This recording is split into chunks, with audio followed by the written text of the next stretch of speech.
जय माता की प्यारे दोस्तों, कैसे हैं आप सब।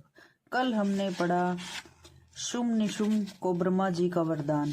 आज हम पढ़ने जा रहे हैं शुंभ के दूत सुग्रीव से जगदम्बिका मैया की बातचीत। जय माँ भगवती। व्यास जी कहते हैं, देवता शत्रुओं से अत्यंत संतप्त थे। उन्होंने जब इस प्रकार स्तुति की, तब देवी ने अपने विग्रह से एक दूसरा रूप प्रकट कर दिया। जब भगवती पार्वती के शरीर से जगदम्बिका साकार रूप से प्रकट हुई, तब वह संपूर्ण जगत में कौशिकी नाम से पुकारी जाने लगी। पार्वती के शरीर से भगवती कौशिकी के निकल जाने पर उनका शरीर क्षीण हो जाने के कारण पार्वती का शरीर काला पड़ गया था। अतः वे कालिका नाम से विख्यात हुई।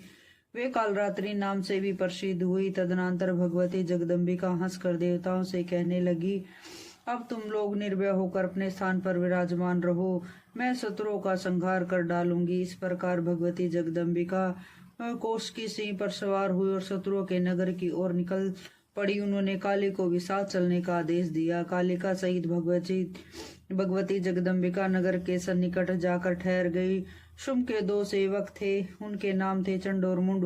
उस समय वे दोनों भयानक असुर अनुचर स्वतंत्र पूर्वक विचर रहे थे। वे वहां आए। उन्होंने दिव्य स्वरूपणी भगवती जगदम्बिका को देखा। दिव्य रूप उनकी भगवती जगदम्बिका को देखकर चंड मुंड मान आश्चर्य में पड़ गए। राजेंद्र, तब वे उसी क्षण शुंभ के पास चले गए। उनके पास पहुंचकर चंड और मुंड ने कहना आरंभ किया, राजन, कामदेव को भी मोहित करने की योग्यता रखने वाली एक सुंदर स्त्री हिमालय से निकली है। सिंह उसकी सवारी का काम दे रहा है। यह निश्चित है कि उसके समान किसी दूसरी सुंदर स्त्री का होना जगत में नितांत असंभव है।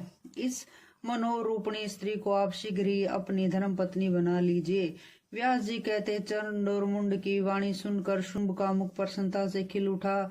उसने अपने पास बैठे हुए सुग्रीव से यूं कहा, सुग्रीव, तुम बड़े बुद्धिमान हो, दूत बनकर जाओ, इस कार्य को संपन्न करो। सुग्रीव तुरंत वहां से चल पड़ा जहाँ भगवती विराजमान थी। वह उनसे कहने लगा, सुजघने, शुंभ बड़े शूरवीर पुरुष है, तीनों लोकों पर उनका पूर्ण अधिकार है। तुम उनको अपना पति बना लो, फिर तुम तीनों लोकों की स्वामिनी बनकर सर्वोत्तम सुख भोगो। श्री देवी बोली, निशुंभ तथा अत्यंत पराक्रमी राजा शुंभ को मैं जानती हूँ, परंतु राक्षस राज, मेरे विवाह में एक अड़चन है। राजन, पूर्व समय में बाल अवस्था में मैंने एक प्रतिज्ञा कर ली थी, जो मेरे समान पराक्रम करने वाला वीर संग्राम में मुझे जीत लेगा, उसी से मैं अपना विवाह करूंगी। व्यास जी कहते हैं, अपने दूत सुग्रीव के द्वारा देवी का कथन सुनकर राजा शुंभ ने पास बैठे हुए महान शूरवीर भाई निशुंभ से पूछा। शुंभ ने कहा, भाई, तुम बड़े बुद्धिमान हो, इस अवसर पर मैं क्या करना चाहिए? कोई एक स्त्री युद्ध के अभिलाषा में बुला रही है। निशुंभ ने कहा, महाराज, शीघ्र ही धूम्रलोचन को भेज दिया जाए। वे जाए और युद्ध भूमि में उस सुंदर नेत्र वाली स्त्री को अपने अधीन करके लाए, फिर आप उनसे अपना विवाह कर लेना। व्यास जी कहते हैं, छोटे भाई निशुंभ की बात सुनकर पास ही बैठे हुए धूम्रलोचन को देवी के पास जाने के लिए शुंभ ने आज्ञा दे दी। व्यास जी कहते हैं, शुंभ दानवों का राजा था। उसका उपयुक्त आदेश पाकर धूम्रलोचन तुरंत जाने को तैयार हो गया। सेना को साथ लेकर वह युद्ध भूमि की ओर चल पड़ा। भगवती जगदम्बिका मनोहर उपवन में विराजमान थी। उन पर धूम्रलोचन की दृष्टि पड़ी।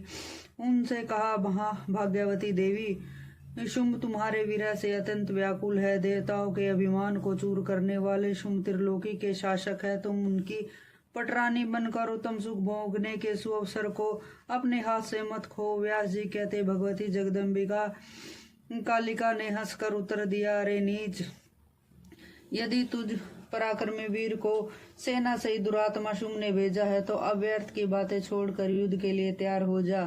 देवी को क्रोध आ गया। वे शुंभ निशुंभ तथा तेरे अतिरिक्त अन्य भी जो अत्यंत अधिक बलवान है, उनको बाणों से मार कर ये अपने स्थान पर चली जाएंगी। व्यास जी कहते हैं, महाभाग भगवती का यह कथन सुनकर धूम्रलोचन की आंखें क्रोध से लाल हो गई। धूम्रलोचन ने एक दृढ़ धनुष हाथ में ले लिया और देवी पर बाण वर्षा आरंभ कर दी। अब काली और धूम्रलोचन में अत्यंत भयंकर युद्ध होने लगा। कालिका के बाण ऐसे प्रचंड थे, मानो विषधर सर्प हो। उनको आघात से धूम्रलोचन से धनुष की धज्जा उड़ गई। धूम्रलोचन के क्रोध की सीमा न रही। वह एक लोह में सुदृढ़ परिग उठाकर वह देवी के रथ के सन्निकट आ गया। इतने में भगवती जगदम्बिका ने ऐसा हुंकार किया कि उसके प्रभाव से धूम्रलोचन जलकर राख हो गए। यह देखकर सैनिकों के हृदय में आतंक छा गया। वे तुरंत भाग गए। तदनंतर राजा शुंभ ने चंड और मुंड से कहा, चंड मुंड, तुम दोनों अपनी सेना सहित अभी यात्रा आरंभ कर दो। मद में उन्मत्त रहने वाली स्त्री बड़ी ही निर्लज है। उसे मार डालना तुम्हारी यात्रा का प्रमुख उद्देश्य होना चाहिए। कालिका को सम्रांगण में पराजित करके पकड़ लो। यदि वह अंबिका पकड़ी जाने पर भी नहीं आती तो उसे तीखे तीरों से मार डालना। व्यास जी कहते हैं, महाबली चंड और मुंड बड़े शूरवीर थे। शुंभ के उपयुक्त आज्ञा पाकर वे विशाल सेना को साथ लेकर उसी संग्रामण में चले गए।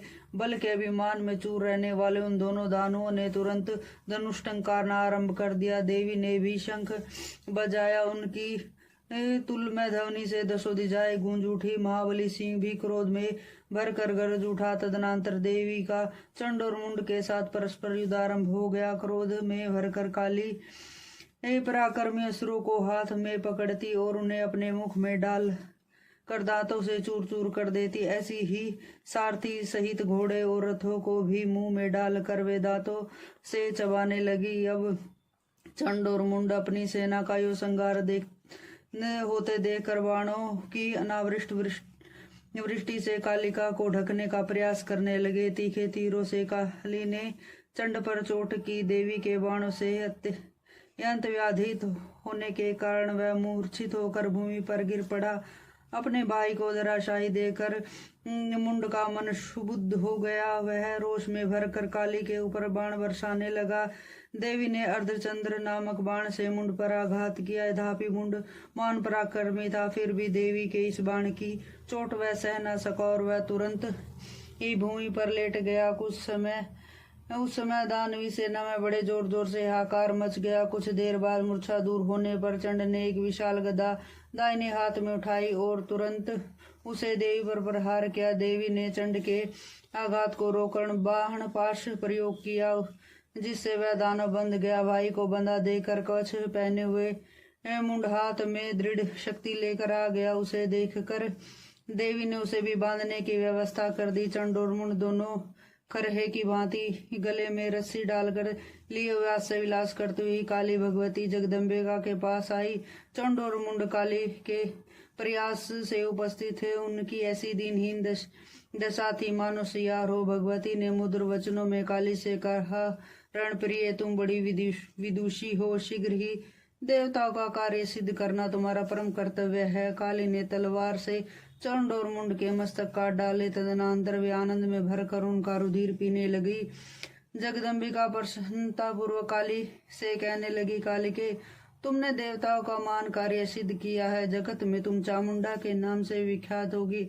व्यास जी कहते हैं, मरने से बचे हुए सैनिक भाग कर अपने स्वामी शुंभ के सामने उपस्थित हुए और कहने लगे, महाराज हमें बचाइए, अब काली सबको खा जाएगी। धनुज श्रेष्ठ सिंह भी युद्ध भूमि में खड़ा होकर दानवों को निगले जा रहा है। व्यास जी कहते हैं, दानव श्रेष्ठ शुंभ के ने राक्षस प्रसव रक्तबीज को युद्ध भूमि में जाने की आज्ञा दी। रक्तबीज बोला, महाराज आपको कुछ चिंता करने की आवश्यकता नहीं है। मैं उस स्त्री को मारकर आपके अधीन कर दूंगा। एक छोटी सी लड़की कौन सी बड़ी वस्तु है। मेरे द्वारा बलपूर्वक युद्ध में परास्त होने के पश्चात वह आपकी दासी होकर रहेगी।